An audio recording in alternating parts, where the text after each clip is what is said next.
In the previous episode, we looked at the cyber kill chain, how an attack progresses through 7 stages.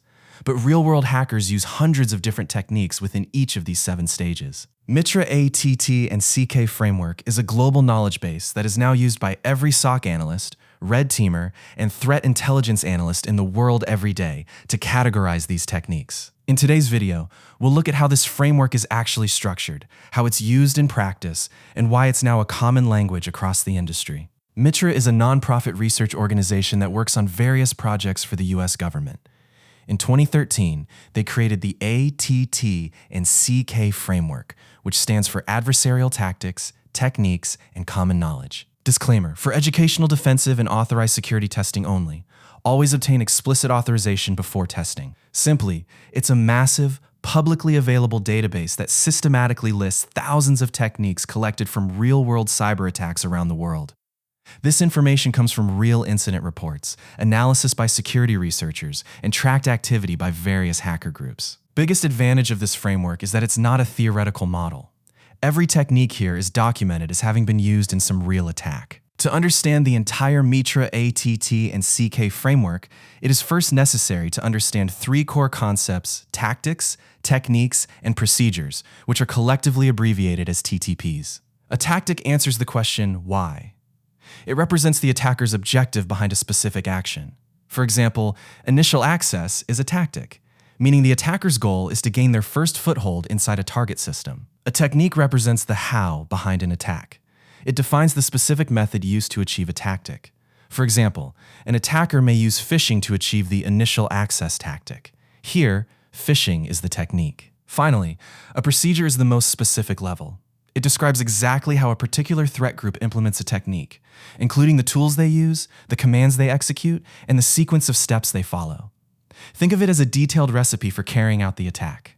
Simply put, remember that tactic is the goal, technique is the method, and procedure is the specific implementation of that method. The MITRE ATT&CK framework consists of 14 tactics. They're organized in a logical sequence, similar to the cyber kill chain, but much more detailed. Let's take a quick look at each one. First, reconnaissance, gathering information about the target. Second, resource development, acquiring or creating the resources needed for the attack, such as renting servers or developing malware. Third, initial access, gaining the first foothold in the target environment. Fourth, execution, running malicious code on the target system. Fifth, persistence, maintaining access even after a system reboot or user logoff.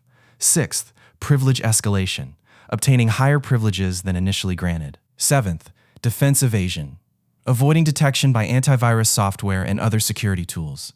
Eighth, credential access, stealing passwords, credentials, or other authentication data. Ninth, discovery, exploring the compromised system and network to gather additional information.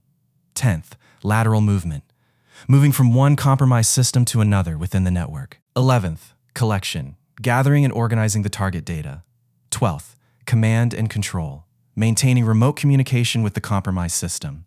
13th, exfiltration, transferring the collected data out of the target's network. And finally, 14th, impact, manipulating, disrupting, or destroying systems, such as encrypting data with ransomware or shutting down critical services. Notice that these 14 tactics broadly align with the 7 stages of the cyber kill chain, but they're much more detailed. For example, instead of treating the final phase as a single broad stage, MITRE ATT&CK breaks the attacker's objectives into distinct tactics like collection, exfiltration, and impact. That's what makes MITRE ATT&CK far more granular than the cyber kill chain. Let's take a quick example. Under the initial access tactic, MITRE ATT&CK lists techniques like phishing and valid accounts. Phishing itself includes sub-techniques such as spear phishing attachment, spear phishing link, and spear phishing via service. This layered structure is what makes MITRE ATT&CK so precise. Every technique and sub-technique has a unique ID, like T1566.001. No matter where they are or what language they speak, security professionals can instantly identify the exact attack technique. That's what makes MITRE ATT&CK a global common language. Now let's see how people in different roles use this framework in the real professional world. For SOC analysts, MITRE ATT&CK helps map suspicious activity to a known technique, making it easier to understand the attack and anticipate the attacker's next move. For red teams, MITRE ATT&CK is used to simulate real-world attackers and test whether an organization's defenses can detect their techniques. This is called adversary emulation. For threat intelligence analysts, MITRE ATT&CK reveals the techniques used by real-world threat groups, helping organizations predict attacks and strengthen their defenses before they happen. Finally, security vendors use MITRE ATT&CK as an industry benchmark, mapping their SIEM and EDR products to ATT&CK techniques to demonstrate their detection capabilities. MITRE also offers a free tool called ATT&CK Navigator. It displays the entire framework in a visual, interactive matrix, with a tactic in each column and the corresponding techniques below that column. A great use of this tool is that a company can map their own defense capabilities onto this matrix, which techniques they are well versed in marked in green, which ones they have some coverage for yellow, and which ones they are not prepared for at all red.